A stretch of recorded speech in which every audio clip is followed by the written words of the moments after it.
अस्सलाम वालेकुम व्यूअर्स, ये है आप सबका यूट्यूब चैनल तब्दीली टीवी। कुछ दिन पहले मैंने अपनी वीडियो में आपको बताया था कि किस तरह चीनी हुकूमत चीन में मौजूद मुसलमानों को जबरी तौर पर मज़हब तब्दील करने पर मजबूर कर रही है, और इसके लिए उन्होंने जेल नुमा सेंटर बनाए हुए हैं जहां चीनी उन मुसलमानों पर जुल्म करते हैं और उस वक्त तक रिहा नहीं करते जब तक वह अपने मज़हब से दूरी न अख्तियार कर लें। इन चीनियों के जुल्म सिर्फ चीन तक महदूद नहीं रही।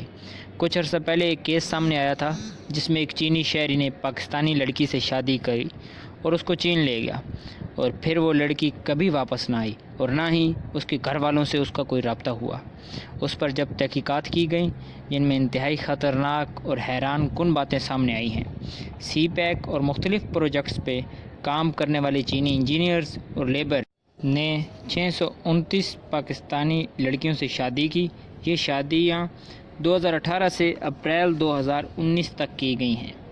असल में ये पाकिस्तानी लड़कियां उन चीनी मर्दों को बेची गई थीं। ऐसी शादियां करवाने वाले सहूलतकार चीनियों से 40 लाख से 1 करोड़ रुपए लेते थे, और वो सहूलतकार उस लड़की के घर वालों को सिर्फ 2 लाख रुपए तक देते थे। ये चीनी इन मासूम पाकिस्तानियों को एक रोशन मुस्तकबिल का ख्वाब दिखाकर यहाँ से चीन ले जाते, और फिर वो कभी वापस ना आती, और वहाँ पे उन लड़कियों को कत्ल कर दिया जाता। उनके अज़ा, दिल, गुर्दे, आँखें और जो भी अज़ा बिकने वाले हों वो महंगे दामों बेच दिए जाते।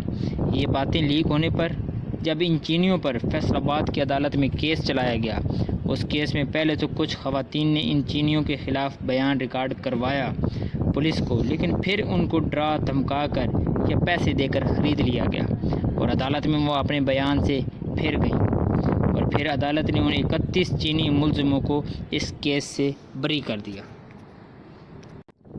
कई पाकिस्तानी वालिदैन को अपनी बच्चियां चीन से वापस बुलाने में मदद करने वाले ईसाई समाजी कारकुन सलीम इकबाल ने अपने इंटरव्यू में बताया है कि हुकूमत ने अपने दबाव को इस्तेमाल करते हुए वफाकी तहकीकाती इदारे FIA के एहलकारों को मजबूर किया है कि वो इन चीनियों के ख़िलाफ़ कोई तहकीकात ना करें।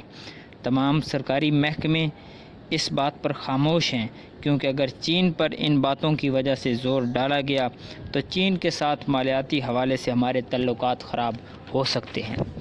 दूसरी तरफ बीजिंग में चीनी वज़ारत ख़ारजा ने कहा है कि शादियों के नाम पर पाकिस्तानी ख़वातीन की चीन स्मगलिंग और कत्ल वाली बात में कोई हकीकत नहीं है। हमें उन चीनियों से क्या गिला, वो तो है ही ऐसी गलीज़ कौम। मुझे तो उन वालिदैन पर तरस आ रहा है जिन्होंने सिर्फ 2 लाख रुपए में अपनी बेटियों को बेच डाला। अगर अभी वालिदैन अपने बच्चों की हिफाजत नहीं करेंगे तो ये अदालतें उनको क्या इंसाफ देंगी। हमने अंग्रेज़ से तो आज़ादी हासिल कर ली थी, लेकिन अभी शायद हम चीनी ग़ुलाम बने हुए जो कि मुआशी तौर पर हम पे काबिज़ हैं। मेरी अपनी हुकूमत से यही अपील है कि जो भी चीनी इन मुकदमों में मुलव्विस थे उनको कैफ़र किरदार तक पहुँचाया जाए, और मेरी आप सब से भी यही अपील है कि इस पैगाम को ज़्यादा से ज़्यादा शेयर करें ताकि इन चीनियों के भयानक चेहरे को सबके सामने लाया जा सके। अगर आपको आज की वीडियो पसंद आई है तो लाइक और शेयर करें। मिलते हैं हमारी नेक्स्ट वीडियो में, तब तक के लिए अल्लाह हाफ़िज़। पाकिस्तान जिंदाबाद।